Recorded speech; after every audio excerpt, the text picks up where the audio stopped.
Good afternoon बच्चों। हम स्थिति विज्ञान में पिछले लेक्चर में हमारा जो लामी प्रमेय से संबंधित सवाल था वो अधूरा हल हुआ है। उसी सवाल को अब हम पुनः हल करेंगे। चलिए, हमारा सवाल ये था कि 60 किलोग्राम भार का एक पिंड 9 डेसीमीटर और 12 डेसीमीटर लंबी 2 डोरियों से लटका हुआ है। डोरियों के सिरे एक ही क्षैतिज रेखा से 15 डेसीमीटर की दूरी पर स्थित 2 बिंदुओं से बंधे हुए हैं। तो डोरियों में तनाव ज्ञात कीजिए, ये हमारा सवाल था। तो उससे संबंधित चित्र हमने बनाए थे। वो ये था कि बिंदु C पर 60 किलोग्राम भार का एक पिंड जो है लटका हुआ है और वो डोरी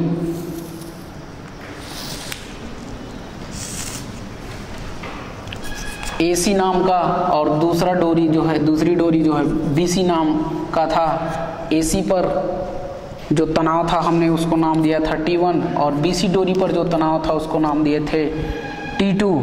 और हम ऊर्ध्वाधर रेखा खींचे थे जो AB पर लंब था और ये 90 अंश का कोण यहाँ पर बनाता है। फिर हमने माना था कि ये जो कोण है C बिंदु पर बना हुआ कोण ACD थीटा, तो ये वाला जो कोण है वो 90 माइनस थीटा होगा। क्यों होगा, इसके पीछे कारण हम माने थे कि ये जो है 90 अंश का कोण है और ये हमें ये जो कोण है बिंदु C पर बना हुआ कोण 90 अंश प्राप्त हुआ था। हमने सिद्ध किया था कि ये जो त्रिभुज है ABC एक समबाहु त्रिभुज है और समबाहु त्रिभुज है तो सम कोण जो है 90 अंश का कोण C बिंदु पर बन रहा है, हमने सिद्ध किया था। तो इसी के तहत हम जब इस कोण को थीटा माने तो ये कोण थीटा माइनस 90 माइनस थीटा होगा। यानी इसे दूसरे रूप में समझ सकते हैं कि यदि ये 30 अंश का कोण होता तो ये 90 माइनस 30 अंश यानी 60 अंश का कोण होता। तो इस तरीके से ये 90 माइनस थीटा होगा। और यहाँ पर ऑलरेडी दिख रहा है, लंब खींचे हैं तो 90 अंश का कोण बन रहा है।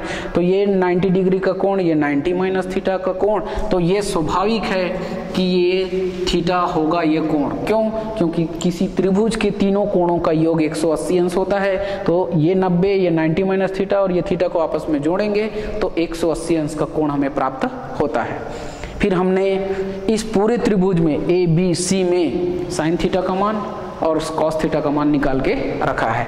चलिए, साइन थीटा का मान हमें जो प्राप्त हुआ है, साइन थीटा बराबर हमें प्राप्त हुआ था 3/5 और कॉस थीटा बराबर हमें प्राप्त हुआ था 4/3। तो इस तरीके से ये मान हमें प्राप्त हुए थे। अब हम क्या करेंगे, देखिए, बल T1 T2 और ये जो 60 किलोग्राम का बल ये बिंदु C पर संतुलन की स्थिति में होते हैं। तो यहाँ पर लिखेंगे, चूंकि बिंदु C पर T1, T2 तथा 60 किलोग्राम भार संतुलन में है, अतः अब हम लामी प्रमेय का इस्तेमाल करें। अतः लामी का प्रमेय से, तो लामी के प्रमेय से हमें क्या हो जाएगा, पहला नंबर का जो बल है वो है T1 होगा, T1 अपान। तो देखिए, अब थोड़ा ध्यान देंगे, T1 तो अब 2 बल और जो हैं उनके बीच का कोण यानी T2 और E, ये जो 60 किलोग्राम बल दोनों के बीच का कोण, तो ये कोण होगा।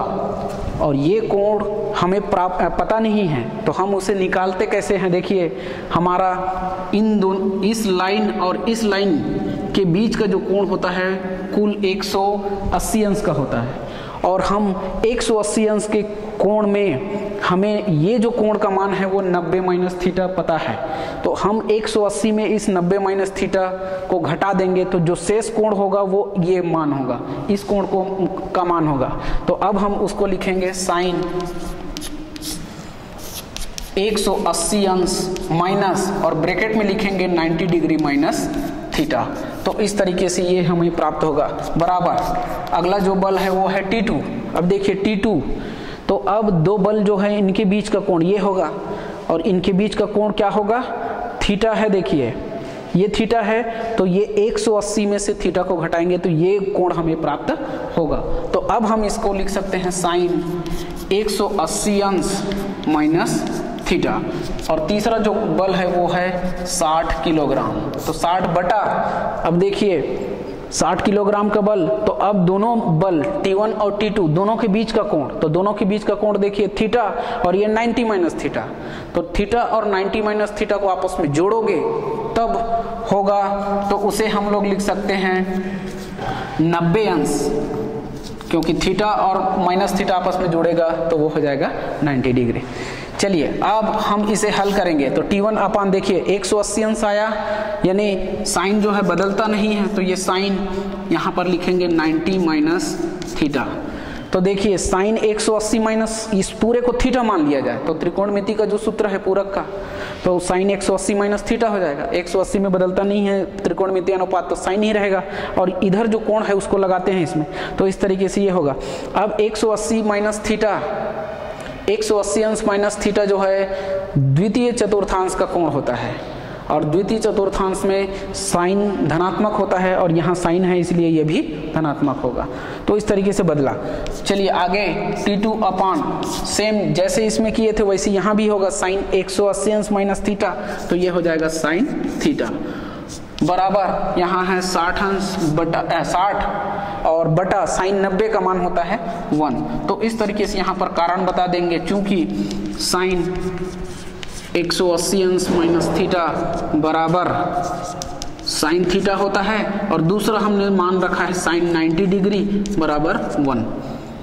तो इस तरीके से हम सूत्रों को यहाँ बता दिए जिसका इस्तेमाल हमने किया है। अब आगे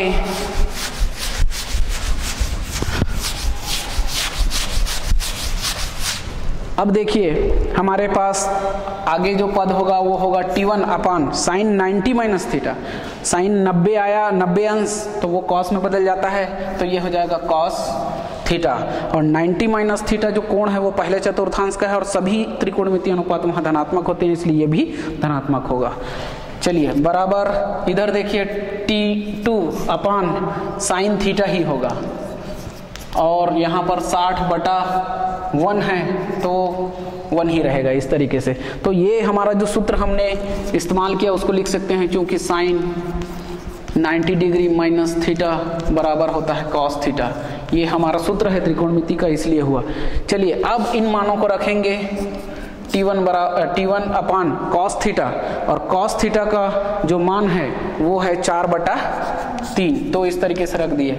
और T2 अपान साइन थीटा, तो साइन थीटा का मान है 3/5 और इधर है 60/1, यानी हम इसको 60 लिख सकते हैं।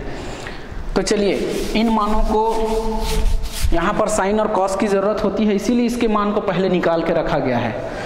चलिए अब हम इसे हल करेंगे। तो T1 का मान निकालना है तो पहले और अंतिम अनुपात को आपस में बराबर करके हल करेंगे। तो अब लिखेंगे प्रथम व अंतिम पदों को लेने पर, तो पहले और अंतिम पद को लेंगे तो T1 अपान 4/3 बराबर 60 इस तरीके से। और जब इसे हल करेंगे तो T1 का मान निकलेगा। तो चलिए कैसे हल करेंगे, आगे हम इसको 4/3 को यदि पक्षांतर कर दें तो 60 के साथ में जाकर के गुणा हो जाएगा और राइट हैंड साइड में फिर लिखेंगे। तो ये लेफ्ट हैंड साइड में बचेगा T1 बराबर 60 गुणा 4/3 हो जाएगा। और जब इसे काटेंगे हम 3 से तो 3 एकम 3, 3 दूनी 6 और 3 शून्य 0, तो 20 चौक 80। ये T1 बराबर हमारा प्राप्त होगा 80 किलोग्राम का बल। तो इस तरीके से T1 प्राप्त हुआ। अब हम दूसरे और तीसरे पदों को लेंगे। पुनः दूसरा व तीसरा पद लेने पर, तो दूसरा और तीसरे पद को लेने पर हमें प्राप्त होगा T2 अपान 3/5 बराबर 60। अब फिर से जैसे इसमें हल किए थे पक्षांतर करके वैसे हल करेंगे। तो ये T2 बराबर प्राप्त होगा 3/5 गुणा 60 तो 5 से जब इसको काटेंगे, 5 एकम 5, 5 से 12 बार, 12 पंच से 60 होता है।